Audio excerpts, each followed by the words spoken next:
होणार आहे, नाशिकमध्ये ते होणार आहे, नाशिकमध्ये ही डेव्हलपमेंट आहे, ही कंपनी येते, हा फ्लायओव्हर बनतोय, हा एक्सप्रेस हायवे बनत आहे. हे सगळ्यांनी ऐकलं आणि वाचलंय? पण नाशिकमध्ये एक्झॅक्टली काय होणार आहे आणि why should we all be excited to be a part of Nashik at this very stage, हे सांगण्यासाठी आपल्याकडे 2 एक्सपर्ट्स आहेत. So let me welcome them on stage. आपल्याकडे आहे NMRDAचे Shri Deepak Varade, IC joint director town planning Nashik division and deputy director town planning Nashik metropolitan region development authority. यांना मी मंचावर आमंत्रित करते आणि त्यांच्या सोबत आहेत Shri Satish Kumar Khadke, metropolitan commissioner Nashik metropolitan region development authority Nashik. तर या दोघांचंही जोरदार टाळ्यांनी आपण मंचावर स्वागत करूयात. सुरुवातीला खडके साहेब कमिशनर आहे महानगर आयुक्त, ते प्रेझेंटेशन करतील. त्यानंतर त्यांचा पहिला ॲडमिनिस्ट्रेटिव्ह आणि सगळे लीगल जे आहे MPC अथॉरिटीचे नियम आणि MRTP याविषयी ते करणार आहे. नंतर मी technically integrated township TP scheme आणि डेव्हलपमेंट प्लॅन आणि त्याविषयी काही शंका असतील तरी तुम्ही लगेच विचारू शकता. सगळ्यांना प्रथम माझा नमस्कार. नाशिक NMRDAची स्थापना झाल्यानंतर NMRDAचं कमिशनरचं चार्ज आतापर्यंत डिव्हिजनल कमिशनरांकडेच होता, म्हणजे आत्ताचे गमे साहेबांकडेही तो चार्ज होता. आणि मी पहिल्यांदाच IS नॉमिनेशन झाल्यानंतर या ठिकाणी माझी नियुक्ती झाली. यापूर्वी मी नाशिक महानगरपालिकेत डेप्टी कमिशनर टॅक्स म्हणून काम केलेलं आहे. इस्टेट मॅनेजर म्हणून सुद्धा मी काम केलेलं आहे. त्या काळात नाशिक शहरातले अनेक रिझर्वेशन्स आम्हाला TDRद्वारे नाशिक महानगरपालिकेला माझ्या काळात मिळालेले होते. आणि आज जो प्रोफेशनल रिएल्टर्स असोसिएशन नाशिक प्राण्यांनी 7 डिसेंबर 12ला हा कार्यक्रम आयोजित केला आहे. प्रथम मला आणि माझे चीफ प्लॅनर वराडे साहेबांना इथं बोलण्याची संधी दिली त्याबद्दल धन्यवाद. खरं म्हणजे 7-12 त्यातलं 12 हा जो भाग आहे तो पीक पाहणीचा असतो आणि आम्ही तो 12चा भाग जो पीक पाहणी त्याच्याऐवजी तिथे काही स्ट्रक्चर्स उभारतोय, काही डेव्हलपमेंट करतोय. त्यामुळं 12 हा पीक पाहणीच्या ऐवजी आपण मला वाटतं 7-12कडून प्रॉपर्टी कारकडे जातोय. परंतु परत एकदा आयोजकांना धन्यवाद. साधारणतः हे PPT कॉन्स्टिट्यूशनचं म्हणजे मी सगळंच त्यातलं काही हे करत नाही, जे महत्त्वाचे पॉईंट्स आहेत तेच सांगेल. कॉन्स्टिट्यूशनच्या आर्टिकल 243नुसार जे 10 लाखापेक्षा जास्त लोकसंख्येचं शहर असतील त्याचा सभोवतालच्या भागाचा आणि त्या शहराचाही प्लॅन डेव्हलपमेंट व्हावी म्हणून यात मेट्रोपॉलिटन अथॉरिटी असावं असं हे केलं. आणि त्याच्याही अगोदर Mumbai metropolitan regional development authority होती. मात्र यानुसार नंतर आता पुण्याला एक PMRDA म्हणून आलेलं आहे, नाशिकला NMRDA आहे, औरंगाबादला आहे Aurangabad metropolitan regional development authority आणि Nagpur metropolitan regional development authority आहे. आणि आपली सुरुवात 5 वर्ष पूर्वी झाली. आणि साधारणतः याचा मोठो असा आहे की जे 10 लाख किंवा त्याच्यापेक्षा जास्त मोठं शहर असेल, म्हणजे डेन्सली पॉप्युलेटेड अर्बन एरिया आणि त्याच्या भोवतालचा एरियाची प्रॉपर डेव्हलपमेंट होण्यासाठी ही अथॉरिटी स्थापन झालेली आहे. सुरुवातीला आमच्यासमोर सुद्धा बऱ्याच अडचणी आहेत की आम्हाला स्टाफ लिमिटेड होता, आमच्यासाठी ऑफिस. तर या सगळ्या याच्यावर आम्ही हळूहळू मात करत आहोत, स्टाफ घेणं किंवा हे करणं. यात मी जे सांगितलं की 243 नुसार यात कॉन्स्टिट्यूशनमध्येच प्रोव्हिजन आहे. आणि यात महाराष्ट्र गव्हर्नमेंटने Maharashtra metropolitan regional development authority act 2016 pass केलेला आहे. आणि त्यानुसार यात पहिली कमिटी म्हणजे मेट्रोपॉलिटन प्लॅनिंग कमिटी आहे. मेट्रोपॉलिटन प्लॅनिंग कमिटीचं फंक्शन मुख्यतः डेव्हलपमेंट प्लॅनच्या बाबतीत आहे. आणि मेट्रोपॉलिटन प्लॅनिंग कमिटीच्या अनुषंगानेच मग पुढे मेट्रोपॉलिटन ऑथॉरिटी म्हणजे आमची NMRDAची स्थापना झालेली आहे. त्यानंतर जे खाली दिलेले आहे एक्झिक्युटिव्ह कमिटी, तर मंत्रालयातील सेक्रेटरींच्या चेअरमनशिप खाली एक्झिक्युटिव्ह कमिटी आहे. त्यानंतर खाली मेट्रोपॉलिटन कमिशनर म्हणून मी काम करतो. साधारणतः मेट्रोपॉलिटन प्लॅनिंग कमिटीचं फंक्शन म्हणजे डेव्हलपमेंट प्लॅनच्या बाबतीत निर्णय घेणे, त्यानंतर मेट्रोपॉलिटन ऑथॉरिटी म्हणजे पॉलिसी डिसिजन घेणे. यात सांगायला हरकत नाही की मेट्रोपॉलिटन ऑथॉरिटीचे पदसिद्ध चेअरमन माननीय मुख्यमंत्री असतात आणि पालकमंत्री आणि बाकीचे काही मंत्री त्याचे सदस्य असतात. आणि त्यानंतर एक्झिक्युटिव्ह कमिटीत काही सेक्रेटरी मंत्रालयाचे असतात. यात काय झालं की मेट्रोपॉलिटन प्लॅनिंग कमिटीमध्ये 30 मेंबर्स हे नगरसेवक आणि जिल्हा परिषदेच्या सदस्यांमधून निवडून द्यायचे असतात. म्हणजे त्याचं आम्हाला इलेक्शन घ्यायचं असतं. 45 मेंबर्स आहेत, त्यापैकी 30 मेंबर्स निवडून द्यायचे आहेत. परंतु सध्या महानगरपालिका लोकनियुक्त प्रतिनिधी किंवा जिल्हा परिषद नाहीत, त्यामुळे आपलं डेव्हलपमेंट प्लॅनचं काम थांबलेलं होतं. मात्र MRTPच्या सेक्शन 40 नुसार we are special planning authority आणि त्यानुसार आम्ही शासनाकडे प्रस्ताव पाठवला होता की डेव्हलपमेंट प्लॅनच्या बाबतीत आम्हाला SPA म्हणून अधिकार आहे, तर आम्हाला डेव्हलपमेंट प्लॅनसाठी पुढं जाण्यासाठी आपण परवानगी द्यावी. त्यानुसार डायरेक्टर टाउन प्लॅनिंगचं ओपिनियन त्याच्यात मागवलं होतं आणि डायरेक्टर टाउन प्लॅनिंगने सांगितलं की NMRDAने डेव्हलपमेंट प्लॅनच्या बाबतीत पुढं जायला हरकत नाही. त्यानुसार मंत्रालयात आता तो प्रस्ताव माननीय मुख्यमंत्र्यांच्या स्तरावर आहे. तो मंजूर झाल्यानंतर आपण NMRDA डेव्हलपमेंट प्लॅनच्या बाबतीत पुढची आपली ॲक्शन सुरू करेल. यात सांगितलंच मी मगाशी की कॉन्स्टिट्युशननुसार NMR रिजन हे झाला. त्यानंतर पूर्वी हे मेट्रोपॉलिटन प्लॅनिंग कमिटी अस्तित्वात होती, मात्र त्याची मुदत संपल्यामुळं आता नवीन सदस्यही लोकनियुक्त नसल्यामुळे सध्या मेट्रोपॉलिटन प्लॅनिंग कमिटी अस्तित्वात नाही. मात्र त्याच्यानुसार Nashik metropolitan regional development authority 2017ला फॉर्म झालेली आहे. पुढचं घ्या स्लाईड. साधारणतः माझा सुरुवातीचा पार्ट बराचसा ॲडमिनिस्ट्रेटिव्ह आहे. आपल्याला कंटाळा वाटत असेल तर आपण थोडं फास्ट पण घेऊ. म्हणजे यात मगाशी मी सांगितल्याप्रमाणे की मेट्रोपॉलिटन प्लॅनिंग ऑथॉरिटीचे चेअरमन माननीय मुख्यमंत्री आहेत.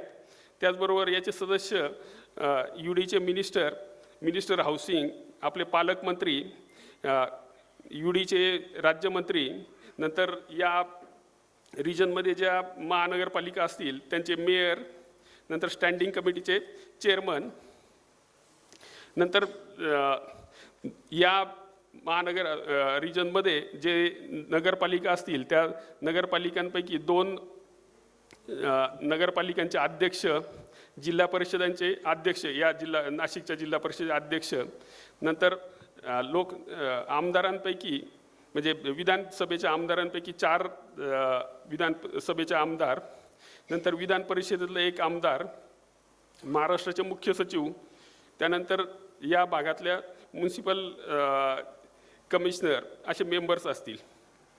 त्यानंतर शासकीय सदस्यांपैकी सेक्रेटरी UD, सेक्रेटरी हाऊसिंग, नंतर या भागात कोणती स्पेशल प्लॅनिंग ऑथॉरिटी असेल तर तिचे CEO, विभागीय आयुक्त आणि पोलीस कमिशनर असे याचे मेंबर्स आहेत. पुढची स्लाईड. हे मी थोडं फास्ट घेतोय की हे म्हणजे साधारणतः स्ट्रक्चरच्या बाबतीत आहे. मगाशी मी सांगितलं की मेट्रोपॉलिटन प्लॅनिंग कमिटीचा मेन रोल डेव्हलपमेंट प्लॅनच्या बाबतीत आहे आणि त्यानंतर आता जी कमिटी ऑथॉरिटी सांगितली माननीय मुख्यमंत्र्यांच्या अध्यक्षतेखालची, तिचे फंक्शन्स म्हणजे साधारणतः या रिव्ह्यू एनी फिजिकल, फायनान्शियल आणि इकॉनॉमिक प्लॅन म्हणजे या रिजनच्या डेव्हलपमेंट प्लॅन याच्यासाठी इकॉनॉमिक प्लॅन तयार करणं, नंतर काही स्कीम्सच्या बाबतीत पॉलिसी डिसिजन घेणं आणि काही शासनाला शिफारसी करणं, म्हणजे एक ब्रॉड पॉलिसी डिसिजनचा पार्ट हा मेट्रोपॉलिटन ऑथॉरिटीकडे असतो. त्यानंतर पुढची स्लाईड घ्या. एक मी आता सांगितलं की सेक्रेटरींच्या अध्यक्षतेखाली एक्झिक्युटिव्ह कमिटी असते. आपल्या नाशिक NMRDAसाठी प्लॅनिंगचे जे सेक्रेटरी आहेत ते एक्झिक्युटिव्ह कमिटीचे चेअरमन आहेत आणि बाकीचे सुद्धा म्हणजे चीफ सेक्रेटरी असतील किंवा त्यांनी अपॉइंट केलेले दुसरे, तर त्याप्रमाणे आपले नियोजन विभागाचे सचिव आपले एक्झिक्युटिव्ह कमिटीचे चेअरमन आहेत. त्यानंतर यात बाकीचे सदस्य secretary UD, secretary housing, secretary finance आणि मेट्रोपॉलिटन कमिशनर त्याचे मेंबर असतात एक्झिक्युटिव्ह कमिटीचे. त्यानंतर या एक्झिक्युटिव्ह कमिटीचं आणखी पुढं सांगायचं राहिले, या महानगरपालिकेचे आयुक्तसुद्धा त्याचे मेंबर असतात. ZP किंवा स्पेशल प्लॅनिंग अथॉरिटी असेल तर त्याचे चीफ एक्झिक्युटिव्ह ऑफिसर याचे मेंबर असतात. कमिशनर पोलीससुद्धा याचे मेंबर्स असतात. आणि शासनाने नियुक्त केलेले 3 अर्बन प्लॅनिंगमधले एक्सपर्ट्स याचे मेंबर असतात. आणि आमच्या अथॉरिटीचे जे principal accounts and finance officer आहेत ते त्याचे मेंबर असतात. त्यानंतर पुढची स्लाईड या. Powers and duties of executive committees. तर स्टाफची नियुक्ती करणे याच्या बाबतीत सांगायला हरकत नाही की आमच्याकडे सध्या स्टाफ एकदम लिमिटेड आहे. म्हणजे आमचे चीफ प्लॅनर आणि टाउन प्लॅनिंगची टीम आहे. मात्र शासन आमच्याकडे स्टाफिंग पॅटर्न आमचा आकृतीबंध मंजूर करण्याच्या याच्यात आहे. साधारणतः ते मंजूर झाल्यानंतर आम्हाला 140 ते 145 पदं वेगवेगळे मिळतील. म्हणजे इंजिनिअरिंग प्रॉस्पेक्टिव्ह एक्झिक्युटिव्ह इंजिनियर किंवा रेव्हेन्यू ऑफिसर्स, प्लॅनिंगचे ऑफिसर्स, अकाउंट फायनान्सचे ऑफिसर. त्यामुळे ही पदं मंजूर झाल्यानंतर जो आम्हाला कन्स्ट्रेंट आहे स्टाफचा तो कमी होईल. त्यानंतर एक्झिक्युटिव्ह कमिटीचं पुढचं फंक्शन म्हणजे जे प्रोजेक्ट्स आहेत त्याचं इम्प्लिमेंटेशन करणं, नंतर अथॉरिटीच्या वतीने परमिशन देणं किंवा नाकारणं, आणि जे काही आमचे निधी असेल त्याचं इन्व्हेस्टमेंटच्या बाबतीत प्लॅन तयार करणं. आता पुढचा घ्या 7 नंबरची स्लाईड. यात सांगितले नाशिक महानगरपालिकेचा एरिया 268 स्क्वेअर किलोमीटर आहे. नाशिक जिल्ह्याचा एरिया 15,530 आहे. तर नाशिक मेट्रोपॉलिटन अथॉरिटीचा एरिया 2,649 स्क्वेअर किलोमीटर आहे. म्हणजे NMRDA कडे नाशिक महानगरपालिकेच्या जवळपास 10 पट इतका मोठा एरिया विकासासाठी दिलेला आहे. नाशिक शहराचं सध्याचं पॉप्युलेशन 14,86,000 म्हणजे हे 21चे सेन्सस आहे. 11च्या जनगणनेप्रमाणे आहे. तर नाशिक जिल्ह्याची 2011च्या सेन्ससप्रमाणे पॉप्युलेशन 61 लाख आहे. आणि NMR रिजन म्हणजे नाशिक महानगरपालिका वगळून बाकीच्या भागाची लोकसंख्या सध्या 7 लाख आहे. यात जी प्रोजेक्टेड दाखवलेली आहे ती नाही, प्रोजेक्टेड नाही, पण साधारणतः 2041 पर्यंत NMR रिजनमध्ये सुद्धा माझ्या प्रोजेक्शनप्रमाणे एक 20 लाख लोक तरी या NMR रिजनमध्ये नाशिक महानगरपालिका सोडून राहतील. साधारणतः NMRचं लिमिट नाशिक शहराच्या पूर्वेला अंदिफाड 30 किलोमीटरपर्यंत, त्र्यंबक 36 किलोमीटर आणि उत्तरेला दिंडोरी 24 किलोमीटर, दक्षिणेला इगतपुरी 36 किलोमीटरपर्यंत आहे.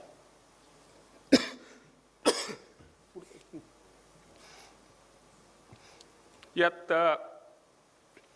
हा ब्रॉड आमचा मॅप आहे की यात कोणते कोणते तालुके समाविष्ट केलेले आहेत. दिंडोरी, निफाड, सिन्नर, इगतपुरी आणि त्र्यंबकेश्वर. मला थोडं पाणी.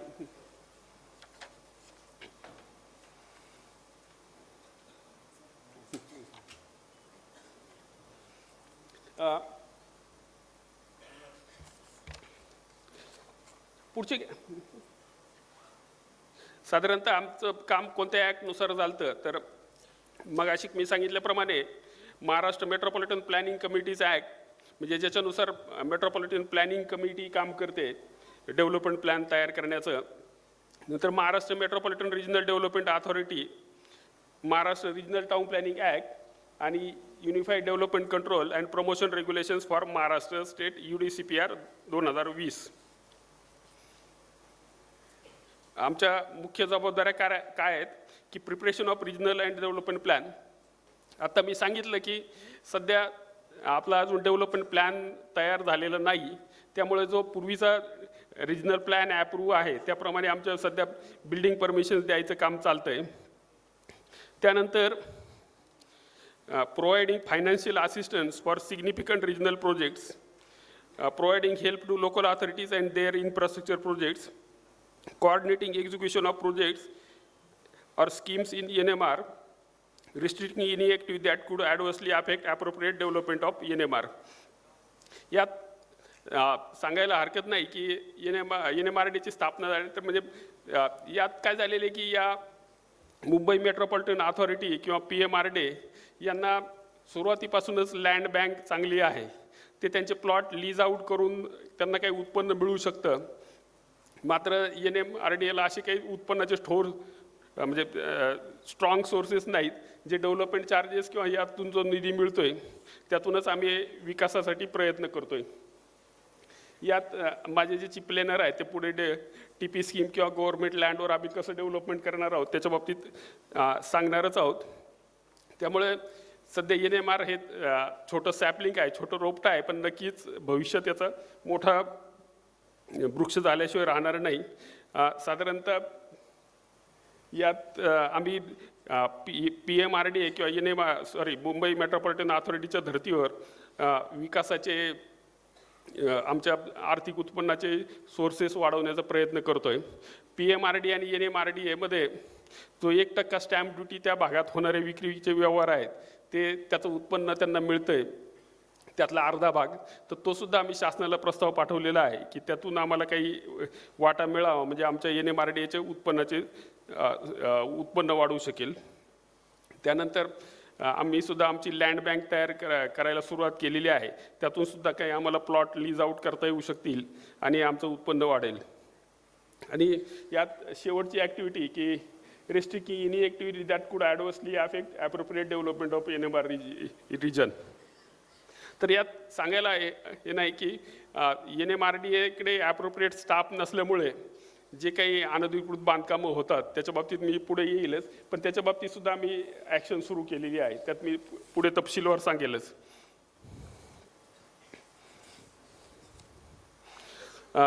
नाशिक व्हिजन काय आहे आमचं, तर ensure proper utilization of land and to guide future development in disciplined and orderly manner. म्हणजे जो आपण डेव्हलपमेंट प्लॅन तयार करू त्याच्या अनुषंगाने या गोष्टी येतीलच. नाशिक हे धार्मिक नगरी आहे, पर्यटनाचं शहर आहे, त्यामुळं आपण to promote cultural, religious and historical aspect of region त्याच्या बाबतीत प्रयत्न करू. नंतर to plan and provide the most efficient traffic transportation network to improve connectivity. To make the provision for social and physical infrastructure by minimizing the personal equality, to make provisions for conservation of heritage structure, to make policies to promote industrial activities, to make policies to promote health industry, tourism industry, to make policies for higher livable index for citizens in NMR. याच प्रयत्नांचा भाग म्हणून क्रेडाई आणि नरेडकाच्या सहकार्याने आम्ही आमचं vision काय असावं, तुम्ही सगळे स्टेक होल्डर्स आहेत, तर ठक्कर साहेब किंवा कृणाल पाटील यांच्या सहकार्याने आम्ही 4 नोव्हेंबरला रॅडिसन ब्ल्यूला एक वर्कशॉप ठेवलेलं होतं. त्यात सुदैवाने 2 डायरेक्टर टाउन प्लॅनिंग आपल्या नाशिक शहरातूनच याच भागात काम करून, नाशिक शहरात आणि आमच्या NMRDला काम करून त्यानंतर डायरेक्टर झालेले आहेत. तर तिघेही डायरेक्टर टाउन प्लॅनिंग एक वर्कशॉप ठेवलेलं होतं. आणि नंतर आपण असंही ठरवलेलं आहे की ज्यावेळेस डेव्हलपमेंट प्लॅन तयार करू त्यावेळेस स्टेक होल्डर्स म्हणून आम्ही तुमच्याशी वारंवार संवाद साधू, आणि त्याचाच भाग म्हणून आज प्राणनीसुद्धा आम्हाला बोलवायची संधी दिली आहे. हे नक्कीच स्पृहणीय आहे. पुढेही आपण वारंवार याच्या बाबतीत भेटत राहू. पुढचं घ्या. Characteristics of Nashik metropolitan region. तर आपले स्ट्रॉंग पॉईंट काय आहेत की एक्सटर्नल कनेक्टिव्हिटी आहे, आपला समृद्धीसुद्धा पूर्ण होतोय. त्यानंतर सुरत चेन्नई ग्रीनफील्ड सुद्धा सुरू होईल.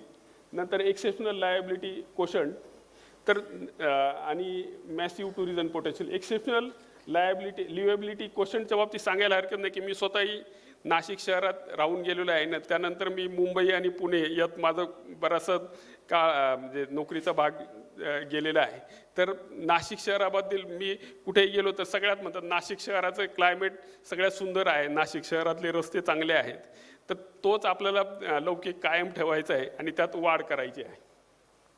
त्यानंतर आपलं इंडस्ट्रीयल हब आहे, आपलं हॉर्टिकल्चर प्रोडक्शन चांगलं आहे, मेडिकल टुरिझमसुद्धा वेलनेस सेंटरसारखे असे काही येत आहेत. आणि त्यामुळे आपल्याला विकासासाठी चांगलं पोटेन्शियल आहे. त्यानंतर आपण त्यात हे करताना ॲग्रिकल्चर टर्मिनल, फूड इंडस्ट्री, नंतर काही स्टार्टअप सुरू होतील. यात आमचा डेव्हलपमेंट प्लॅन तयार करताना आपण integrated logistic park, industrial zones याच्या बाबतीत विचार करू. ज्यावेळेस आपलं आता 1-2-3 महिन्यांनी काम सुरू होईल. सुरुवातीला आता आमचं बेस मॅप स्टडीचं काम सुरू झालेलं आहे आणि आमच्याकडं आम्ही बेस मॅप स्टडीसाठी जे आमच्या लँड रेकॉर्ड्सचे महाराष्ट्राचे एक डेप्युटी डायरेक्टर होते तवरेज म्हणून, तर त्यांना बेस मॅप तयार करण्यासाठी आमच्याकडं जॉईन करून घेतलेलं आहे आणि आमचं डेव्हलपमेंट प्लॅनचा पहिला भाग बेस मॅप स्टडी आमचा सुरू झालेला आहे. पुढचं घ्या. आता याच्यात डेव्हलपमेंट प्लॅन तयार करताना आपण ॲक्टिव्हिटी स्पेसिफिक रिजन हे करू की समजा त्र्यंबकेश्वर ॲक्टिव्हिटी स्पेसिफिक रिजन असे वेगवेगळे हे केलेले आहेत. Pimpalgaon Dindori ASR, Nashik ASR, सिन्नर-घोटी ASR. तर त्या याच्यात काय स्ट्रॉंग पॉईंट्स आहेत ते आपल्या सगळ्यांशी चर्चा करून आपले सजेशन्स घेऊन आपण समजा त्र्यंबकेश्वर असेल तर तिथं टुरिझम आणि धार्मिक याच्या बाबतीत काय करता येईल त्याचा प्लॅन करू. पिंपळगाव दिंडोरी ह्या ॲग्रिकल्चर प्रोसेसिंग युनिटच्या यांनी स्ट्रॉंग रिजन आहे किंवा इंडस्ट्रियल याच्या बाबतीतसुद्धा आहे, तर त्याचा आपण प्लॅन करू. त्यानंतर सिन्नर-घोटीसुद्धा इंडस्ट्रियल हे आहे, तर त्याच्या बाबतीत आपण तसा प्लॅन करू. हां, एक हे दाखवलेले पुढे जा काय.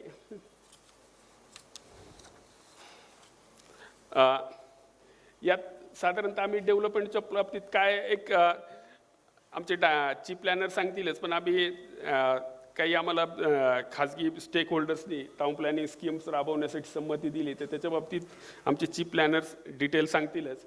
पण शेवटचं एक 12 नंबरचं घे. एक मी आता सांगितलं की नाशिक शहर वाढतं आहे, त्याचबरोबर एक आपण नाशिकहून त्र्यंबक रोडला गेलं तर बकालपणासुद्धा वाढतो आहे असं माझं मत झालेलं आहे की नाशिकहून त्र्यंबकला जाताना धार्मिक शहर म्हणजे आपलं एक भाग आहे नाशिक रिजनचा. मात्र असं निदर्शन आलं की खूप अनऑथराईज स्ट्रक्चर्स आलेले आहेत, चाळीसारखे हॉटेल्स मशरूम झालेले आहेत, तर त्यांना आम्ही नोटीस दिलेल्या आहेत. आम्ही पुढची कार्यवाही करतोय, म्हणजे तो रोड सुंदर राहायला पाहिजे असं आमचं, मला वाटतं यात आपलं कोणाचंही ऑब्जेक्शन नसणार आहे. म्हणजे त्याचबरोबर आम्ही त्यांना नोटीसही दिलेल्या आहेत. म्हणजे ते लोक आले होते तर म्हणलं आपण म्हणजे नाशिक शहर चांगलं कसं ठेवू. मध्ये काही याच्यात थोडंफार पेपरला हे झालं की नाशिक शहर असं याच्याकडं चाललंय त्याच्याकडं, पण ते चांगलं सुंदर ठेवण्यासाठी तुमच्या सहकार्याची अपेक्षा आहे. त्याचबरोबर आपण दिंडोरीला जाताना सुद्धा अनेक स्ट्रक्चर्स एकदम कंट्रोल लाईनमध्ये सुद्धा आलेले आहेत, तर त्याच्या बाबतीत सुद्धा आम्ही पुढचे आमचे ॲक्शन सुरू करणार आहोत. याच्या बाबतीत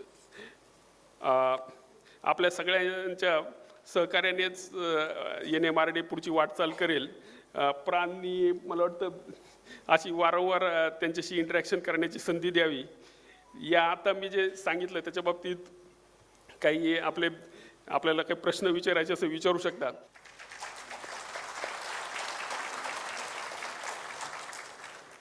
धन्यवाद साहेब. क्रिकेट किती लोक बघतात? सगळेच.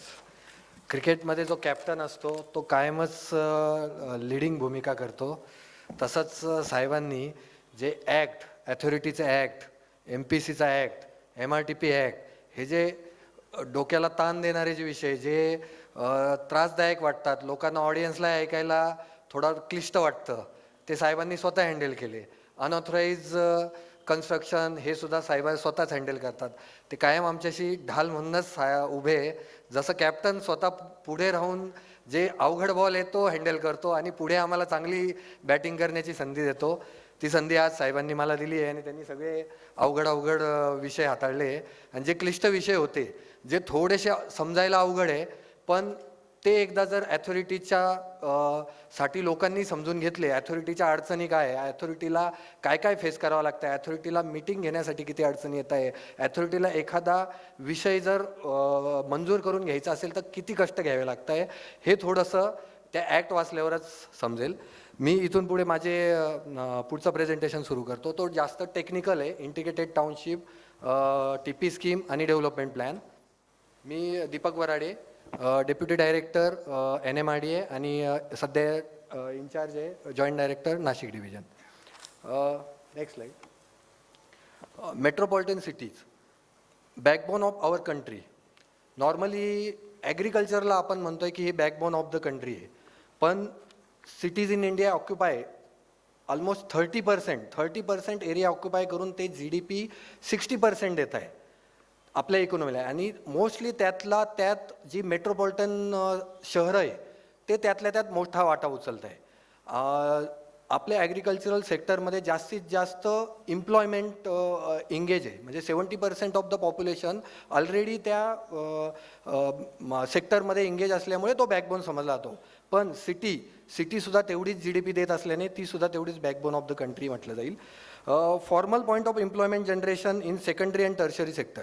सेकंडरी टर्शरी सेक्टर म्हणजे manufacturing such as automobile and steel. आणि टर्शरी सेक्टरमध्ये आपलं टीचिंग, फायनान्स ह्यासुद्धा ॲज गुड ॲज तेवढ्याच इम्पॉर्टंट आहे जेवढ्या मोठ्या इंडस्ट्री आपल्याला इकॉनॉमीसाठी इम्पॉर्टंट आहे. आणि त्यात फॉर्मल आणि इन्फॉर्मल सेक्टर. इन्फॉर्मल सेक्टरमध्ये normal not having fix wedges and time ते सुद्धा आपल्या इकॉनॉमीला तेवढेच इम्पॉर्टंट आहे जेवढे fix wedges and fix time ज्यांना हॉवरली बेसिसवर किंवा त्यांना फिक्स मिळतो ते फॉर्मल सेक्टरवाल्याने एवढे इन्फॉर्मल सेक्टरसुद्धा आपल्याला इकॉनॉमीमध्ये कन्सिडर करायचे. The problem in urban area is not the size of the city but the inequitable distribution of urban facility and opportunity. We have to first resolve this problem. Now so we will serve all the MAT in all area so that they all can serve. Then next slide, HWOT. आपल्याकडे strength, weakness, opportunity आणि threat याचा अभ्यास केला जातो DP करण्यापूर्वी. तर normally कुठलाही करण्यापूर्वी आपल्याला आपला स्ट्रेंथ माहिती पाहिजे, विकनेस माहिती पाहिजे, आपल्याला काय अपॉर्च्युनिटी आहे, काय थ्रेट आहे, ह्या सगळ्या गोष्टींचा आधी अभ्यास असला पाहिजे. आता NMR रिजनमध्ये नॉर्मली हिस्टॉरिकल अँड रिलिजियस आहे. जसं की राम मंदिर आहे आपल्याकडे, हिस्टॉरिकल आणि रिलिजियस आहे. अंजनेरी आहे, त्र्यंबकेश्वर आहे, कावनाई, कुंभमेळा, शाहीस्थान हे लोकेशन आहे. त्यानंतर वनी दिंडोरीसारखं लोकेशन आहे. शिर्डी हे जरी लोकेशन आपल्या NMRच्या बाहेर असलं तरीसुद्धा तेवढाच इम्पॅक्ट आहे आपल्या स्ट्रेंथवर करणार आहे.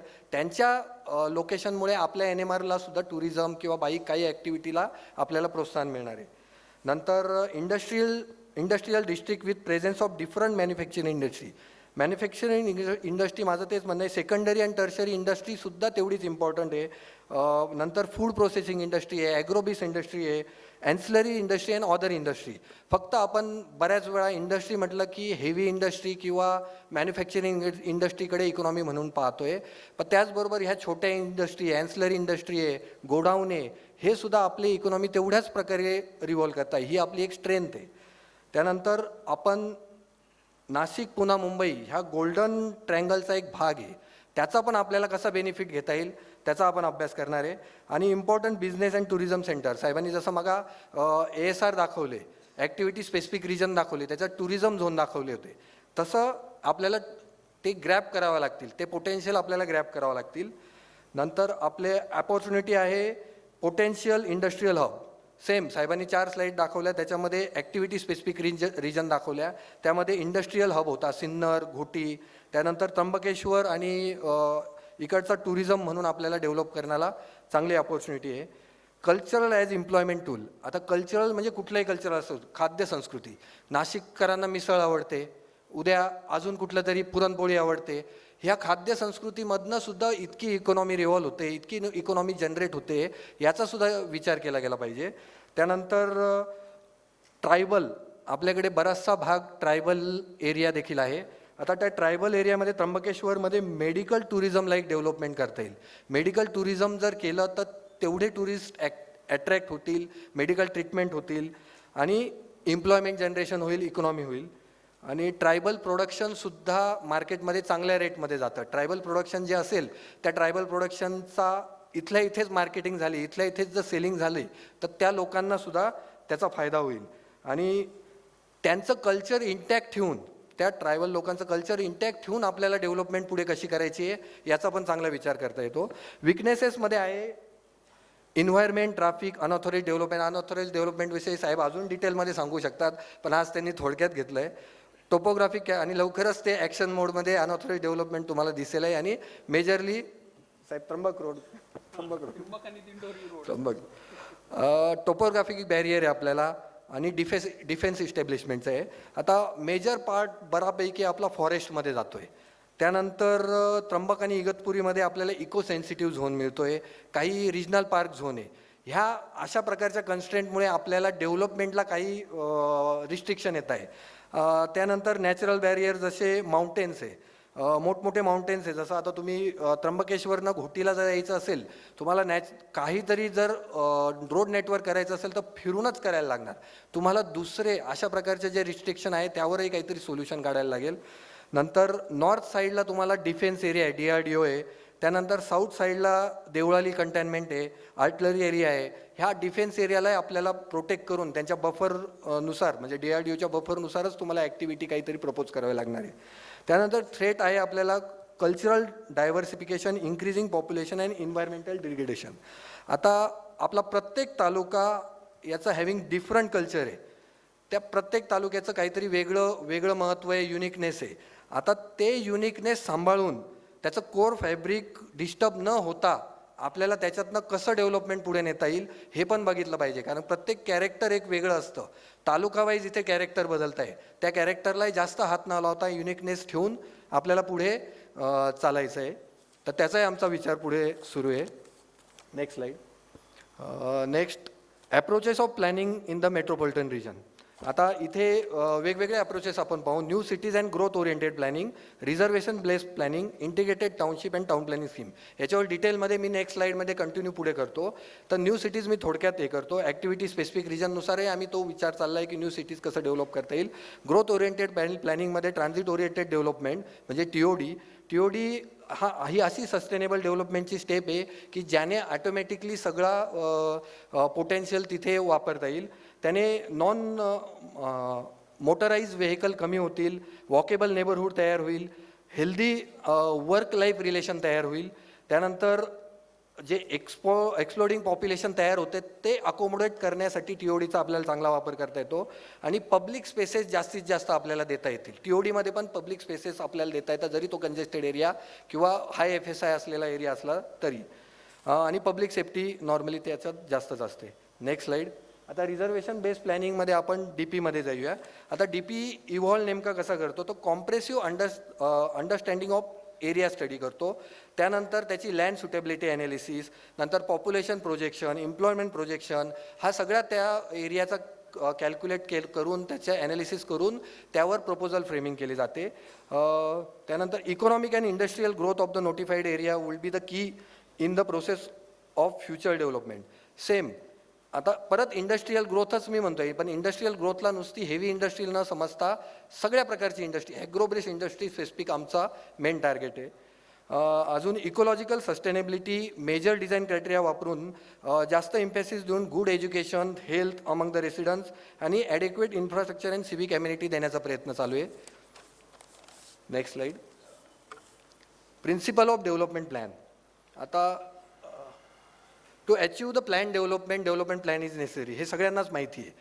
आणि आपल्या प्रोव्हिजन ऑफ MRTP ॲक्टच आपल्याला सांगतोय की तुम्हाला मॅन्डेटरी आहे हे, की तुम्हाला हे करायचंच आहे. DP प्लॅन हा कंपल्सरी मॅन्डेटरी ऑब्लिगेटरी आपल्याला करावाच लागतो विदिन 3 years.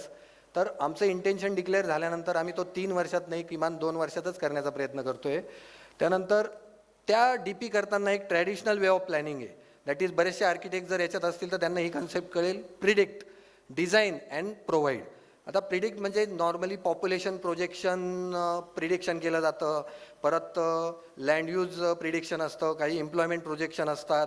आणि ह्या सगळ्यांचं ॲनालिसिस आणि अभ्यास करून नंतर फॅसिलिटर म्हणून काही ॲमेनिटी फॅसिलिटी आणि जे तुम्हाला सर्व करणाऱ्या गोष्टी असतात त्या प्रपोजलमध्ये टाकल्या जातात.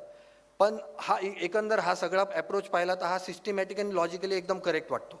पण प्रॉब्लेम इथेच आहे की हा वर्कआउट होत नाही आहे. हा वर्कआउट होत नसल्यामुळे अर्बन प्लॅनिंगला काहीतरी याच्यात सोल्युशन काढावं लागतील. अर्बन प्लॅनिंगला त्यामुळे ज्या अनसर्टनिटी असतात त्या मोर सिरियसली घ्याव्या लागतील. की जसं की आता आज मी पॉप्युलेशन प्रोजेक्शन करतोय, अचानक कुठली तरी मोठी इंडस्ट्री आली, जिंदाल आली, काहीतरी मोठं आलं, अचानक त्यांचा लेबर किंवा मायग्रेशन येतं, फ्लोटिंग पॉप्युलेशन येतं, काही वेगवेगळ्या अनसर्टनी असतात, त्यासुद्धा अर्बन प्लॅनिंगने आधीच कन्सिडर केल्या पाहिजे. नाहीतर त्या तुमच्या प्लॅनिंगला काहीच अर्थ राहत नाही नंतर. आणि plan should be specific only where it is absolutely necessary. जिथे शक्य आहे तिथेच तो स्पेसिफिक बनवा. विनाकारण हे पाहिजेत, ह्या गोष्टी प्रपोज करा, त्याची गरज नाही. जिथे तुम्हाला रोड नेटवर्क नेसेसरी आहे, ग्रीड आयन पाहिजे किंवा एखादं ओपन स्पेस पार्क, इथे स्पेसिफिक आहे, ह्या द्यायच्या आहेत तर द्यायच्याच आहे.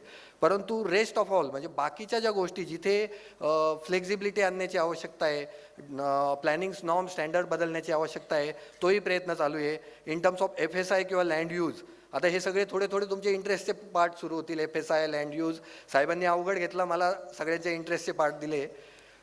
प्लॉट, ॲम्युनिटीचे काही प्लॉट असतील तिथे थोडासा फ्लेक्झिबिलिटी आणता येतील. पोस्ट ऑफिस आउटडेटेड झालं आहे, प्लॅनिंग स्टँडर्डमध्ये प्लॅनिंग नॉर्मनुसार अजूनही आज दाखवतं आहे, गरज काय पोस्ट ऑफिस प्रपोज करण्याची. म्हणजे अशा ज्या काही गोष्टी, स्पोर्ट कॉम्प्लेक्स, सिटीमध्ये एक स्पोर्ट कॉम्प्लेक्स ऑलरेडी असताना किंवा शहरात असताना परत नव्याने दुसरं टाकण्याची गरज काय. प्लॅनिंग स्टँडर्डमध्ये थोडंसं परत नव्याने रिवाईज करण्याची गरज आलेली आहे. नंतर प्रिन्सिपल मी हे ऑलरेडी रिटर्न आहे, हे परत नवीन काही पूर्ण सांगत नाही, पण इमेज ऑफ द सिटीवर मला एक स्पेसिफिक सांगायचं आहे. We should not lose the character of the city while developing the city. आपलं जे कॅरेक्टर आहे ते युनिक आहे, ते ठेवूनच आपल्याला सिटी डेव्हलप करायची, नाही तर मेकॅनिकल वर्क करण्यात काय अर्थ आहे. प्लॅनिंग स्टँडर्ड दिलेले आहे, मग प्लॅनर्स, आमचा चीफ प्लॅनर किंवा साहेबांचा पूर्ण आम्हाला सपोर्ट येतं. आमचा रोल काहीतरी आहे ना, सिटीला जाताना आम्ही काहीतरी देऊनच जाणार. आणि ते आमच्या दोघांचाही प्रॉमिस आहे की सिटी नक्कीच आम्ही जायच्या आधी तुम्हाला काहीतरी NMRDकडनं काहीतरी मिळालेलं राहील. आता त्यामध्ये एक नवीन कन्सेप्ट आम्ही आणली आहे. आमचे डायरेक्टर हेड ऑफिस पुण्याहून पण ती कन्सेप्ट चांगल्या प्रकारे राबवली जाते. ती म्हणजे need of inclusive planning, stakeholder participation. आता ही इन्क्लुझिव्ह प्लॅनिंगची गरज का बरं आहे, तर इन्क्लुझिव्ह प्लॅनिंग तुम्हाला तुमची ओन सिटी तुम्हाला कशी पाहिजे हे तुमच्यापेक्षा जास्त कोणाला जास्त माहीत राहील. मी आज ऑफिसमध्ये बसून, साहेब आम्ही सगळे बसून काहीतरी डिस्कशन करतोय, ॲनालिसिस करतोय, डाटा कलेक्ट करतोय आणि त्यावरनं काहीतरी प्रिडिक्शन करतोय. पण आम्ही to identify how they want to see their own city in future, हा आमचा अभ्यास चालू आहे. म्हणून आम्ही 5 तारखेला जे साहेबांच्या अध्यक्षतेखाली आम्ही जे वर्कशॉप अरेंज केलं होतं, जे चर्चासत्र केलं, त्यामध्ये आम्ही जाणून घेण्याचा प्रयत्न करतोय की सिटीजनला नेमकं पाहिजे काय, पेरिफेरीला त्यांची आवश्यकता काय. आम्ही टेक्निकली तर सगळ्या गोष्टी मांडणारच आहे, पण काही गोष्टी अशा असतात की त्या लोकांकडनंच प्राप्त होतात आणि त्या जरी कायद्यात कुठे लिहिलेल्या नसल्या पण तिथे पब्लिक पार्टिसिपेशन झालंच पाहिजे. पब्लिक पार्टिसिपेशन फक्त तुमचं सजेशन, ऑब्जेक्शन जेव्हा येतात त्यावेळेस तुम्ही करतात, पण हे स्टेक होल्डर पार्टिसिपेशन आधीच आलं तर तेवढेच ऑब्जेक्शन कमी येतील. हा आमचा एकदम शुद्ध हेतू आहे. दोघांनी एकदम ट्रान्सपरंट वर्क करतोय. जेवढं आम्ही लोकांमध्ये जातो त्यापासून लोकांना आम्हाला काय त्यांना हवं आहे ते आम्हाला कळेल. नंतर आफ्टर म्हणजे carving out all detail survey and site visit, consulting with wide variety of stakeholder, it become easy to identify the need of the town. त्यांची काय गरज आहे ते आम्हाला जाणून घ्यायचं आहे. नेमकी त्यांची अपेक्षा काय आहे सिटीकडनं, त्यांना फ्युचरमध्ये सिटीकडनं काय बघायचं आहे. त्यात आता स्टेक होल्डर नॉर्मल काय, आम्ही प्रॅक्टिशनर किंवा आर्किटेक्ट यांनाच फक्त स्टेक होल्डर मानत नाही. आम्ही नॉर्मल हाऊसवाईफ असेल किंवा कोणी शिक्षक असेल किंवा गव्हर्नमेंट ऑफिसेसचे अधिकारी असतील, कोणी स्पेशलिस्ट असतील किंवा कोणी त्या फील्डमधले एक्सपर्ट लोक असतील, NGO असतील, त्यानंतर टीचर असतील, गव्हर्नमेंट असतील, आणि ह्या सगळ्या लोकांना त्या तऱ्हेने अप्रोच करणार. प्रत्येक ठिकाणी तर जाऊ शकत नाही, मग काही ठिकाणी गुगल फॉर्मच्या स्वरूपात, काही ठिकाणी सॅम्पलिंग मेथड घेणार, काही ठिकाणी क्वेश्चनरी देणार. अशा सगळे अप्रोचेस वापरून आम्ही सगळ्या ग्रासरूट लेवलपर्यंत जाण्याचा प्रयत्न करणार आहे आणि त्याच्यातनं ही स्टेक होल्डर पार्टिसिपेशनमधनं चांगल्यात चांगलं काय होईल ही आमची मेथड आहे. Next slide. Process of DP preparation. आता ह्या DPचाच चालू आहे, आपला पहिला अप्रोच चालू आहे की आपण डेव्हलपमेंट प्लॅन बनवतोय. आता ही process of DP preparation in general त्याला लिगल प्रोव्हिजन आहे, जसं की ऑब्लिगेशन आहे आपल्यावर, ही मॅन्डेटरी ड्युटी आहे आमची की आमची म्हणजे प्रत्येक प्लॅनिंग अथॉरिटी, ती नगरपालिका असो, महानगरपालिका असो, प्रत्येकांची ही ऑब्लिगेटरी ड्युटी की त्यांना तो DP बनवावाच लागतो within a period of 3 years from intention declaration. त्यांना 3 वर्षात DP बनवायचा आहे सेक्शन 21 नंतर. आणि त्या MRTPच्या त्याच सेक्शनमध्ये 21 to 23 त्याचे प्रिस्क्राईब पूर्ण प्रोसिजर दिली आहे, DP प्रिपरेशनपासून तर DP सँक्शनिंगपर्यंत. MRTPच्या ॲक्टमध्ये तुम्ही जरी वाचली तर तुम्हालाही ते डिटेलमध्ये समजेल. त्याचं डिटेल मी पूर्ण काही जात नाही. एक साधारण डायग्रामेट्रिकली दाखवण्याचा हा प्रयत्न केला आहे. सेक्शन 23मध्ये declaration of intention to prepare DP, पहिल्यांदा त्याचा इरादा जाहीर होतो. त्यानंतर सेक्शन 25मध्ये त्याचा सर्वे केला जातो. Preparation of ELU, existing land use map, म्हणजे जागेवर नेमक्या कुठल्या गोष्टी आहे, काय चालू आहे, कुठले रोड नेटवर्क आहे, कुठले अनऑथोराइज स्ट्रक्चर आहे, कुठले ऑथोराइज स्ट्रक्चर आहे, हा सगळा डाटा आम्ही कलेक्ट करणार. त्या व्यतिरिक्त कुठले यूज चालू आहे, नावाला तिथे इंडस्ट्रीयल शेड आहे पण बाकी काही ॲक्टिव्हिटी चालू आहे का, की कुठला रेसिडेन्शियल वापर दाखवला आहे आणि तिथे कमर्शियल किंवा इंडस्ट्रीयल ॲक्टिव्हिटी चालू आहे का, हे झोन एक्झिस्टिंग लँड यूजमध्ये प्रत्येक डोर स्टेपला जाऊन त्याचा अभ्यास केला जाणार आहे. त्यानंतर फास्ट घेतो. सेक्शन 30मध्ये तो गव्हर्नमेंटला सबमिट होईल सँक्शनिंगसाठी. तो पिरियड साधारण 3 वर्षाचा दिलेला असतो. ह्या 3 वर्षात तो कंप्लीट करायला लागतो. आता जसं साहेबांनी सांगितलंच आम्हाला की आम्ही खास बेस मॅपसाठी आमच्याकडे deputy director, retired deputy director Thaware sir आहे, ते आज इथे उपलब्ध आहे. त्यांनासुद्धा आम्हाला जॉईन करून घेतलं आहे. म्हणजे टेक्निकल टीम आम्ही इतकी स्ट्रॉंग करतो आहे की रिव्हेन्यू, टाउन प्लॅनिंग, भूमी अभिलेख यांचे सगळे जेवढे पण कोणी एक्सपर्ट असतील ही सगळी टीम करून शहराला काय नवीन चांगलं देता येईल याचा आमचा प्रयत्न चालू आहे. आणि तो फास्ट एक्सप्रेसवेमध्ये इरादा जाहीर नाही, आमचं बेस मॅपचं काम सुरू केलं. आम्ही भूमी अभिलेखचे त्यांना पण बोलवलं, जॉईन करायला लावलं. आमच्या पुढच्या ॲक्टिव्हिटी ऑलरेडी इरादा जाहीर करण्याच्या आतच आम्ही सुरू केला. का तर आपला टाईम पिरियड आहे 3 वर्ष. आम्ही 3 वर्ष नाही घेणार, आम्हाला 2 वर्षातच कंप्लीट करायचं आहे. पण त्याच्यात फक्त काही हर्डल परत कायद्याचेच येतात. 148 सेक्शन आपला MRTPतला सांगतोय की inclusion from time in certain cases. समजा कुठलंही कोड ऑफ कंडक्ट आला, बाय इलेक्शन कमिशन आला, कोरोना आला, देव करो तो परत कधीच येऊ नये, अशा काही कंडिशन आला का तुम्हाला तो टाईम पिरियड एक्सटेंड करावाच लागतो. पण 3 वर्षाच्या ऐवजी आम्ही तो जास्तीत जास्त 2-2.25 वर्षात करण्याचा प्रयत्न करत आहे. Next slide. हा एक सगळ्यांचा आवडीचा विषय.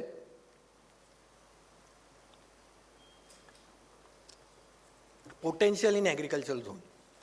सध्या RPमध्ये आमच्याकडे जो एरिया आला आहे त्याच्यामध्ये ऑलमोस्ट ॲग्रिकल्चरल झोन आहे. मग करता काय येईल तुम्हाला लोकांना? आज DP होईपर्यंत मग तुमची डेव्हलपमेंट थांबणार नाही, तुम्हाला काहीतरी करायचं आहे. मग काय करणार? तर रेसिडेन्शियल ॲक्टिव्हिटी अलाउड आहे, पण त्या कोणत्या? व्हॉलेंटरी TP स्कीमच्या माध्यमात. त्याची सेपरेट स्लाईड आहे, ती स्लाईड मी पूर्ण डिटेलमध्ये एक्सप्लेन करतो. Housing for EWS and LIG ही सुद्धा ॲक्टिव्हिटी अलाउड आहे. आणि development within 200 and 500 metre from गावठाण पेरिफेरी. तर गावठाण पेरिफेरीमध्ये 200-500च्या ज्या अंतरात ज्या लेआउट मंजूर होतात ती ॲक्टिव्हिटी आजही चालू आहे. त्यानंतर tourism, resort, holiday homes, amusement park, hotels, educational institute, school, colleges, highway amenity services आणि industrial use like factory, warehouses, ह्या सगळ्या ॲक्टिव्हिटी देखील ॲग्रिकल्चरल झोनमध्ये अलाउड आहे आणि त्या आज रोजी चालू आहे. म्हणून DP झाला म्हणून ॲक्टिव्हिटी बंद केला असं नाही. पण तिथे रिस्ट्रिक्शन आहे 0.2 FSI. विथ 0.2 FSI तुम्हाला रिस्ट्रिक्टेड FSIमध्ये त्या ॲक्टिव्हिटी कराव्या लागत आहे आणि विथ पेमेंट ऑफ प्रीमियम तुम्हाला तो FSI वाढवून मिळतो आहे. DP झाल्यानंतर हे रिस्ट्रिक्शन थोडे थोडे मोकळे होतील. Next slide. तर हा एक इंडस्ट्रीयल डेव्हलपमेंट इन MMR दिलेला आहे. यामध्ये एक्झिस्टिंग MIDC लोकेशन सगळे दाखवले. त्या MIDC लोकेशनचा जर अभ्यास केला तर मॅक्झिमम आपला सिन्नर साईड, नंतर घोटी इगतपुरी साईड आणि दिंडोरी साईड हा NMRमध्ये आमचा मोस्ट पॉवरफुल इम्पॅक्ट आम्ही बघतोय. त्या इंडस्ट्रीयल त्यांच्या MIDCच्या अवतीभोवती काही पोटेन्शियल मिळतं आहे का, त्याभोवती काही रोड नेटवर्क करता येतं आहे का आत्ताच, आणि त्याने त्याचं पोटेन्शियल ग्रॅप करून आपल्याला MIDC व्यतिरिक्त काही इंडस्ट्रीयलचा फायदा होतो का याचाही अभ्यास चालू आहे. Next, integrated township. आता why integrated township is necessary? It is essential to reduce the pressure of existing city infrastructure. आता सिटी इन्फ्रास्ट्रक्चर कोणतं? Road network, water supply, sewage, garbage disposal. आता ह्या सगळ्या इन्फ्रास्ट्रक्चरवर ऑलरेडी तिथल्या ओव्हरक्राऊडेड पॉप्युलेशनचा बर्डन आलेला आहे. तर ह्या ओव्हरबर्डन दूर कसं करणार? तर ते इंटिग्रेटेड टाउनशिपची एक मेथड आहे. ते ऑलरेडी त्या सगळ्याच फॅसिलिटी ह्या तो डेव्हलपर प्रोव्हाइड करून देतो आणि त्याचा मेन फायदा असा होतो की ती ओव्हरक्राऊडिंग आहे ती ऑटोमॅटिक त्या बाजूला जाते आणि त्यामुळे त्या इंटिग्रेटेड टाउनशिपमध्ये ते शहर सुनियोजित आणि सुविकास व्यवस्थित वाटायला लागतो. तर डिटेलमध्ये मी त्याच्यात जातो. Next slide. आता मेन फोकस काय आहे की त्या इंटिग्रेटेड टाउनशिपमध्ये सेफ्टी आणि सिक्युरिटी बघून सर्टन काही की कन्सेप्ट आहे, जसे की walkability, connectivity, mix use diversity, mix housing, quality architectural आणि अर्बन डिझाईन. महत्त्वाचे विषय जे छोटे छोटे पॉईंट वाटत आहे, पण याने सिटीचा एक लुकच बदलून जातो. Traditional neighbourhood structure, increase density, green transportation, sustainability and quality of life. हे डिटेलमध्ये तर कुठल्याही पुस्तकात वाचायला मिळेल, मी डिटेल आता ते सांगत नाही. Next slide. Integration and land use segregation कसं असतं त्याच्यामध्ये, तर मोस्टली तिथे मिक्स लँड यूज अलाउड आहे. LIG EWSसाठी अफोर्डेबल हाऊसिंग अलाउड आहे. HIGसाठी मोठे मोठे प्लॉट आपण करू शकतो. एज्युकेशनल बिल्डिंग डेव्हलप करू शकतो. कम्युनिटी सेंटर प्रोव्हाइड करता येतं. MIGसाठी काही प्लॉट असतात. मल्टी स्टोरी पार्किंग करता येते आणि रिक्रिएशनल पार्क असतात. ह्या सगळ्यांचं मिळून एक इंटिग्रेटेड टाउनशिपचा एक कन्सेप्च्युअल मांडलेलं आहे. मेजर असं आहे की ITP हा अधिनियमाच्या MRTPच्या कलम 18 आणि कलम 44मध्ये शासनाकडनं तरतूद केली. साधारण 2005 पासून याला सुरुवात झाली. ह्या योजनेसाठी 40 हेक्टर तुम्हाला लँड आवश्यक आहे, म्हणजे 100 एकर लँड आवश्यक आहे. आणि प्रामुख्याने सदर योजना प्रादेशिक योजनेत म्हणजे पेरिफेरल योजनेतच का केली जाते, तर तुमचा नपा किंवा मनपा हद्द, नपामध्ये तर अशक्य आहे, मनपामध्ये ऑलरेडी 40 हेक्टर लँड मिळणं आज सगळ्यांना आमच्यापेक्षा तुम्हाला समजेल. 40 हेक्टर लँड आणणार कुठून? 100 एकर लँड. त्यातही त्या 100 एकर लँडमध्ये त्या डेव्हलपरने, विकासकाने इन्व्हेस्ट करायचं. त्याची इनिशियल इन्व्हेस्टमेंटच इतकी जास्त होते आणि त्याला पुढे नुसते इन्व्हेस्ट करायचं नाही, त्याला इम्प्लिमेंट करायचं आहे आणि मेंटेन करायचं आहे. ह्या सगळ्या गोष्टी इकॉनॉमिकली व्हायबल आहे का, याचा आता अभ्यास केला पाहिजे. मग ITP होत का नाही आहे? जर होत नसतील तर त्याचे नेमके ड्रॉबॅक काय येत आहे, नेमकं ॲक्सेप्टन्स का होत नाही आहे, तर त्यांची फार मोठ्या प्रमाणात इनिशियल इन्व्हेस्टमेंट होते. आणि ही इनिशियल इन्व्हेस्टमेंटचा जो खर्च आहे तो वसूल कुठून होतो आहे, तर FSI एक्स्ट्रा ॲडिशनल जो FSI आहे त्यातनं त्यांना त्याचं पोटेन्शियल, त्यांना एक्स्ट्रा बांधकामातनं त्यांना तो वसूल करायचा आहे. आता त्यांनी किती प्रयत्न केला, नॉर्मली आता हा पोटेन्शियल असतो मनपा हद्दीमध्ये. मनपा हद्दीमध्ये पहिलाच ड्रॉबॅक, लँड एरिया अवेलेबल नाही. बाहेर गेलं तर बाहेर लँड एरिया अवेलेबल आहे, पण पोटेन्शियल तेवढं हाय राहायचं नाही. नॉर्मली जर FSIच कन्झ्युम झाला नाही, इंटिग्रेटेड टाउनशिपमध्ये तुमचा FSI बऱ्यापैकी मिळेल, पण तो FSIच कन्झ्युम होणार नाही. FSI कन्झ्युम होणार नाही कारण तेवढं पोटेन्शियल नाही, तेवढी पॉप्युलेशन तिथे नाही आहे. पण जेव्हा ही DP आणि हळूहळू NMRDA बऱ्याचशा ॲक्टिव्हिटींना सुरुवात करणार आहे, त्यानंतर असे पोटेन्शियल यायला सुरुवात होईल. मग हे पोटेन्शियल कसं ग्रॅब करायचं? जोपर्यंत त्या हाय राईज स्ट्रक्चर किंवा उंच इमारतींची जोपर्यंत मागणी येणार नाही, तिथे डिमांड राहणार नाही, तोपर्यंत तुमचा तिथला FSI कन्झ्युम होत नाही. जोपर्यंत FSI कन्झ्युम होत नाही, तुमची इकॉनॉमिकल फिजिबिलिटी पूर्ण होणार नाही. इकॉनॉमिकल फिजिबिलिटी तुमची पूर्ण झाली नाही तर तुम्ही इंटिग्रेटेड टाउनशिपमध्ये हात घेणार नाही. ही साधी कन्सेप्ट आहे. त्यामध्ये पण मंत्रालय स्तरावर काहीतरी अमेंडमेंट करायची चालू आहे. तरी इंटिग्रेटेड टाउनशिप हा असा विषय आहे की सुनियोजित शहराच्या विकासासाठी एक फायदेशीर आहे. त्यामध्ये सवलती पण बऱ्याचशा दिल्या आहे. Next slide. ॲडव्हान्टेज आहे त्याचे काही आणि काही त्याचे बेनिफिट आहे. मी थोडक्यात सांगतो. परदेशी गुंतवणूक जर येत असेल ती पण ॲप्रिशिएट केली जाते. त्यानंतर सुटसुटीत नियमावली दिलेली आहे. विविध मंजूर प्रक्रियात असलेली सुलभता आहे. स्टॅम्प ड्युटी आणि डेव्हलपमेंट चार्जमध्ये 50% सवलत दिली आहे. मुंबई कुळ वहिवाट व शेतजमीन अधिनियमात देखील तरतूद आहे आणि जुन्या शेतजमीन कमाल धाऱ्यामध्ये देखील सवलत दिली आहे. आता ही योजना आपल्या क्षेत्रात जर विकास केला तर मंजूर विकास योजनेनुसार विकास कामे ऑटोमॅटिक होतं आणि शासन यंत्रणेवरचा आमचा देखील ताण कमी होतो. म्हणजे ही पण एक विन विन सिच्युएशन आहे. तर नेक्स्ट स्लाईड. आता इंटिग्रेटेड टाउनशिपमध्ये पॉलिसीमध्ये सोपी मेथड आहे. पहिल्यांदा लोकेशन क्लिअरन्स घ्यावा लागतो आणि तो स्टेट गव्हर्नमेंटकडनं मिळतो आणि with consultation of director of town planning. त्याला टाईम लिमिट दिले, तेवढ्या टाईम लिमिटमध्ये तुम्हाला मिळतात. लेटर ऑफ इंटेंट आता इथे बाय कलेक्टर लिहिलं आहे, पण आमच्या केसमध्ये इन केस ऑफ NMRDA आमच्याकडे महानगर आयुक्त स्वतः उपलब्ध असल्याने त्यांच्याकडे त्या UDCPR पॉवर आलेल्या आहे. त्यामुळे स्वतः इन हाऊसच NMRDमध्ये ही सगळी लेटर ऑफ इंटेंट पण दिलं जाईल. मास्टर लेआउटसुद्धा कलेक्टरकडे जायची नाही गरज नाही, स्वतः महानगर आयुक्त त्या पॉवर आहेत. Approval of building plan branch ऑफिसकडे स्वतंत्ररित्या एक टाउन प्लॅनिंगचं ऑफिस असतं, तिथे जायची गरज नाही. आमचा चीफ प्लॅनर मी आहे, आमचा स्टाफ आहे, आम्ही सगळे आहेत. प्लेन चेकिंग, ऑक्युपन्सी सर्टिफिकेट, म्हणजे एका रूटमध्ये तुम्हाला इंटिग्रेटेड टाउनशिपचं सगळं काम मिळेल. फक्त लोकेशन क्लिअरन्स एक स्टेट गव्हर्नमेंटकडे फाईल जाईल.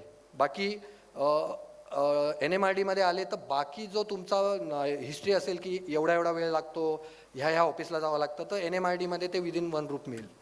Next TP scheme. TP scheme साधारण आम्ही कोणकोणते ॲक्ट वापरतो? Maharashtra regional and town planning act 1966, Maharashtra town planning scheme 1974, town planning scheme information guideline ही आमच्या म्हणजे नगररचना विभागाने खास एक पुस्तिका पब्लिश केली आहे. त्याची कॉपी हवी तर मी व्हॉट्सअपला शेअर करेल, तुम्ही सगळ्यांनी शेअर करा. त्यामध्ये त्यांचे राजपत्रात पब्लिश करण्याचे नोटिफिकेशन कसे असावे, पेपरमध्ये प्रसिद्ध करण्याचं मायना कसा असावा, पत्रव्यवहाराचे सुद्धा नमुने दिलेले. म्हणजे ऑलमोस्ट सगळा फिक्स फॉर्मॅट दिलेला आहे, जेणेकरून जो टाईम पत्रव्यवहारात जातो किंवा बाकीच्या गोष्टींमध्ये जातो तो सुलभ आणि पटकन व्हावा. ह्यासाठी एक सुलभ पुस्तिका दिली आहे, त्यामुळे स्कीम पटपट व्हायला मदत होईल. Provision of town planning scheme in UDCPR. आता UDCPR म्हटलं की परत सगळ्यांचं लक्ष आता आर्किटेक्ट किंवा बाकी असतील तर त्यांचं लक्ष साहजिकच जाईल. मी थोडक्यात फायदे सांगतो. UDCPRचा 1.1चं 2 असं सांगतोय की तुमच्या UDCPR मधले जे जे आहे, जो रेसिडेन्शियल मधला यूज आहे, जे काय आहे ते सगळे टीपी स्कीमच्या प्लॉटला लागू आहे. हाऊएव्हर दिस विल नॉट बार, म्हणजे आता तुमची टीपी स्कीममध्ये स्पेशल आपण स्पेसिफिक काही केस रूल बनवले ते सुद्धा लागू होतील. म्हणजे टीपी स्कीम हे असं माध्यम आहे की तुम्हाला UDCPR व्यतिरिक्त, UDCPR ते सगळे नियम तर तुम्हाला बेनिफिशियल होणारच आहे, फायदेशीर होणार आहे. त्या व्यतिरिक्त टीपी स्कीममध्ये अजून आपण काही नवीन पॉलिसी बनवली, नवीन रूल जर तयार केले आणि ते शासनाकडनं मंजूर करून घेतले, ते सुद्धा तुम्हाला फायदेशीर होतील. त्यानंतर 3.5.1च्या 5मध्ये UDCPR मधल्या प्रोव्हिजन ऑफ ॲम्युनिटी स्पेस दिलेला आहे. ह्या ॲम्युनिटी स्पेस मॅन्डेटरी आहे, पण टीपी स्कीममध्ये ऑलरेडी आपण ॲम्युनिटी सोडतोय. त्यामुळे किती तुमचे मोठे प्लॉट असो, 4,000च्या खाली असो, 4,000च्या, नॉर्मली ही कन्सेप्ट तर माहीत असेल, 4,000 मीटर स्क्वेअरच्या अबोव 400 मीटर स्क्वेअर असो, काही असो, त्याला ॲम्युनिटी सोडायची गरज नाही. म्हणजे सेकंड बेनिफिट. Next slide. आता 4.11चा 13 सांगतोय की टाउन प्लॅनिंग स्कीम घेता येते, पण त्यातले infrastructure born by the owner. तुम्ही डेव्हलपरने परत इन्फ्रास्ट्रक्चर, रोड, ड्रेनेज ह्या ॲक्टिव्हिटीवर किंवा ह्या इन्फ्रास्ट्रक्चरवर पुन्हा खर्च करायचा आहे. आणि आफ्टर सँक्शनिंग 86 नंतर जो सँक्शन झाला, कलम 86 खाली तो मंजूर झाल्यानंतर तुम्हाला तो रेसिडेन्शियलमधले UDCPR मधले सगळे नियम लागू होईल. पण ह्यामध्ये आत्ता नवीन तात्पुरत्या स्वरूपातला बेनिफिट आलेला आहे, जो फक्त मार्चपर्यंत जे बेनिफिट येतो आहे. त्यात आमच्याकडे टीपी स्कीम, त्या अंतर्गत 5 टीपी स्कीम साधारण येत आहे. केंद्र शासनाने सन 2022-23च्या आर्थिक वर्षामध्ये भांडवली गुंतवणुकीसाठी सहाय्य योजनेअंतर्गत कर्ज स्वरूपात आम्हाला अनुदान देणार आहे. त्या अनुदानाखाली आम्ही लगेच इमिजिएट त्यातले रोड आणि इन्फ्रास्ट्रक्चर आम्ही स्वतः बॉन्ड, म्हणजे आम्ही जो ओनर डेव्हलप करणार आहे ते आम्ही डेव्हलप करून देणार आहे. याचा फायदा असा आहे की तुमचे एकदा रोड आणि इन्फ्रास्ट्रक्चर डेव्हलप झाली की प्लॉटचे रेट ॲटोमॅटिकली उंचावतात. म्हणजे त्याचा आजचा रेट असेल तर तो 10 डायरेक्ट 10वर निघून जाईल. म्हणजे एवढा ड्रास्टिक चेंज तेवढ्या फक्त ड्राफ्ट स्कीम झालेला होतो. Next slide. हां, TDR पण जेव्हा DP होईल, तो DPतला TDR त्या टीपी स्कीमच्या प्लॉटमध्ये सुद्धा अनुज्ञेय राहील. म्हणजे तुम्ही तो सुद्धा युटिलाइज करू शकता, अशी UDCPR मध्ये तरतूद ऑलरेडी आहे. आता हे थोडक्यात सांगतो प्रिन्सिपल, ज्यांना माहीत नसेल त्यांचे. प्रिन्सिपल ऑफ टीपी स्कीम नेमकं काय असतं? एक general land pulling, plot reconstitution concept आहे. लँड पुलिंग म्हणजे सगळ्यांच्या लँड एक प्रकारे कागदावर घेतला, लेआउट तुम्ही बनवताय तशा प्रकारे लेआउट बनवला, तो रिकन्स्टिट्यूट केला. अनइव्हन प्लॉटचे शेपचे प्लॉट आहे ते एकत्रित आणले, त्यांना इव्हन शेपचे रेग्युलर प्लॉट बनवले आणि ते पुन्हा त्यातले रोड आणि काही ॲम्युनिटी काढून रिडिस्ट्रीब्यूट केले आणि तो रिकन्स्टिट्यूट प्लॉट वाटून दिले. त्यामध्ये कॉम्पेन्सेशन, इन्क्रिमेंटल कॉन्ट्रीब्युशन ह्या गोष्टी आहे आणि making land available for public purpose. बाकीच्या ज्या उरलेल्या ॲम्युनिटी असतात त्या पब्लिक साठी हँडओव्हर होतात. Next slide. हे एक साधारण टाउन प्लॅनिंग स्कीमची एक कन्सेप्ट आहे. त्यामध्ये original plot with existing road and structure दर्शवलेले आहे. ह्यामध्ये हिरवा कलर असतो तो म्हणजे ओरिजिनल प्लॉट. जे अनइव्हन प्लॉट असतात, शेतजमीन असते, त्याचं स्ट्रक्चर असतं. Next slide. त्यानंतर दुसरी स्लाईड आहे original plot and final plot. आता ह्या फायनल प्लॉटमध्ये ऑलरेडी कार्व आउट केलेले आहे प्लॉट आणि रिझर्वेशन अँड रोड टाकलेले आहे. आता हे रिझर्वेशन ऑलरेडी DPत कोणावर तरी असतात, तर ते वेल डिस्ट्रीब्युटेड होऊन जातं आणि सगळ्यांवर इक्वल भार पडतो. त्यानंतर नेक्स्ट स्लाईड. ह्या स्लाईडमध्ये फायनल प्लॉट, ओरिजिनल प्लॉट आता निघून गेले. आता फायनल प्लॉटचा तुमचा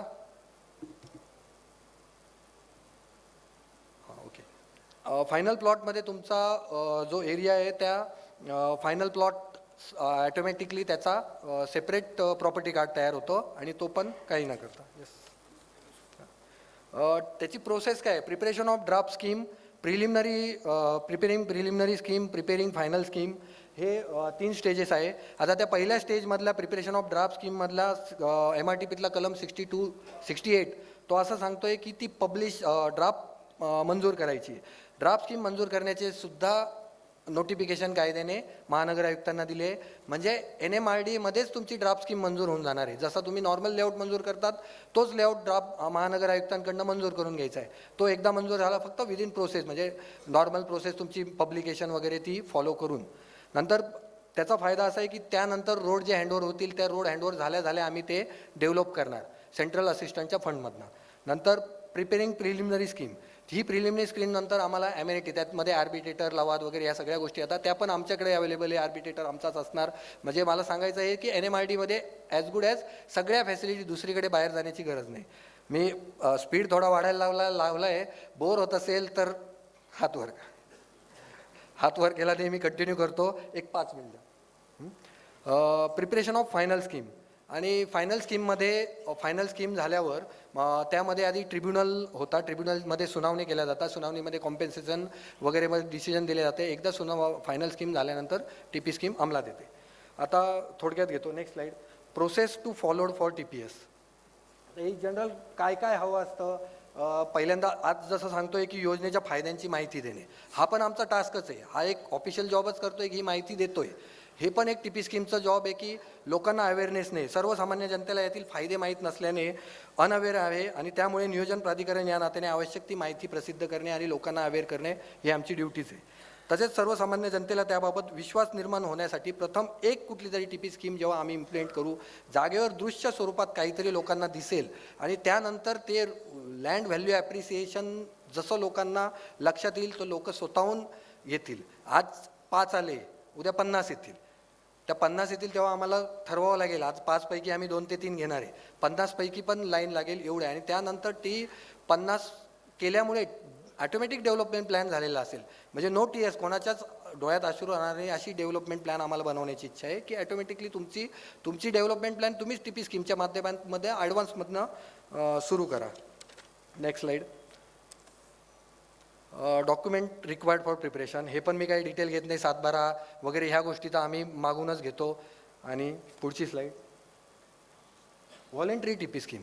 आता नॉर्मल TP स्कीमबद्दल बोललो आपण, इंटिग्रेटेड टाउनशिपबद्दल बोललो, TODबद्दल बोललो. व्हॉलेंटरी TP स्कीम ही सुद्धा व्हॉलेंटरी TP स्कीम ॲप्लिकेशन तुम्ही स्वतः ओनरने अप्लाय करायचं, नोटिफाईड करायची गरज नाही, राजपत्रात आणायची गरज नाही. तुम्ही स्वतः आले, ॲग्रिकल्चरल झोनमध्ये ते अलाउड आहे. 20 हेक्टरची लँड आहे, 12 metre road, approach road available आहे. त्यातली 40% लँड आम्हाला प्लेग्राऊंड, गार्डन, सोशल इन्फ्रास्ट्रक्चर आणि ह्या गोष्टींमध्ये हँडओव्हर होऊन जाणार. आणि त्या बदल्यात आम्ही UDCPR मधला फुल FSI, TDR ज्या काही गोष्टी लागू असतील त्या तुम्हाला मिळतील. त्यानंतर tentative plan approval, demarcation by the authority. Tentative जसा लेआउट अप्रूव्ह होतो तसा टेंटेटिव्ह लेआउट अप्रूव्ह होईल, आणि डिमार्केशन ऑन लँड TLRची मेजरमेंट झाल्यानंतर डेव्हलपमेंट वर्कला सुरुवात होईल. पण इथे एकच वेगळेपणा आहे, जिथे डेव्हलपमेंट त्यांनी स्वतःने करायची व्हॉलेंटरी TP स्कीममध्ये, वेअरॅज इथे आम्ही स्वतःहून शासनाच्या पैशाने डेव्हलपमेंट करून द्यायला तयार आहे. नंतर final approval by the authority. त्यामध्ये नंतर शेवटी हँडओव्हर झाले, पार्क, प्लेग्राऊंड, बाकीच्या या सगळ्या गोष्टी हँडओव्हर झाल्यावर आम्ही त्यांना फायनल TP स्कीम मंजूर करून देतो. या अशा प्रकारे आम्ही TP स्कीम, परत इंटिग्रेटेड टाउनशिप, TOD आणि DP विषयी बोललो. बेस मॅपची सुरुवात केली आहे आम्ही. बेस मॅपमध्ये TP स्कीममध्ये जसं रिव्हेन्यूची गरज पडते, आमच्या टाउन प्लॅनिंगची गरज पडते आणि भूमी अभिलेखची गरज पडते, तशी DPमध्ये पण गरज आहे. आम्ही खास एक्सपर्ट आमच्याकडे जॉईन करून घेतले. जिथे जिथे आम्हाला एक्सपर्टची गरज आहे तिथे तिथे आम्ही एक्सपर्ट घेतो आहे. जिथे जिथे आम्हाला वाटतं आहे आम्ही सक्षम आहे, आमच्याकडे स्टाफ फक्त 10 ते 15 आहे. 10 ते 15 स्टाफमध्ये आणि साहेब लीड करत असताना आम्ही सगळं आजपर्यंत सुनियोजित चाललं आहे. आम्हाला अजूनही स्टाफची गरज आहे. आम्ही 142, 145ची शासनाकडे डिमांड केली आहे. एवढा मोठ्या संख्येने स्टाफची गरज आहे. जर NMRD फुल फ्लेशमध्ये सुरू करायचं असेल तरीसुद्धा त्या लेवलने आज काम सुरू आहे, आणि नक्कीच पुढच्या 2 वर्षात NMRD कडनं नाशिकच्या पुढच्या पेरिफेरीला पूर्ण चांगला विकास झालेला असेल याची आम्ही ग्वाही देतो.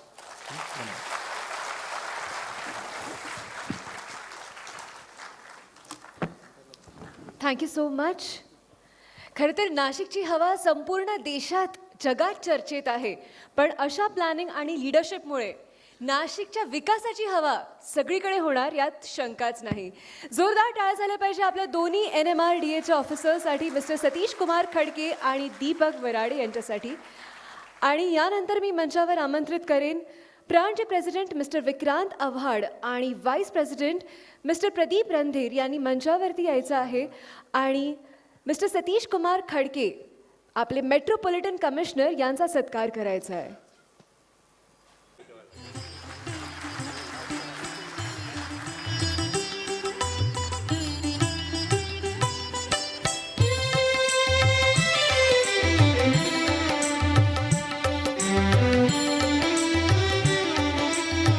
Thank you so much. यानंतर मी मंचावर आमंत्रित करेन मिस्टर नितीन कोतकर सेक्रेटरी प्राण आणि मिस्टर विक्रांत आव्हाड यांना विनंती करेन की त्यांनी आपले metropolitan planner and deputy director mister Deepak Varade यांचा इथे सत्कार करावा.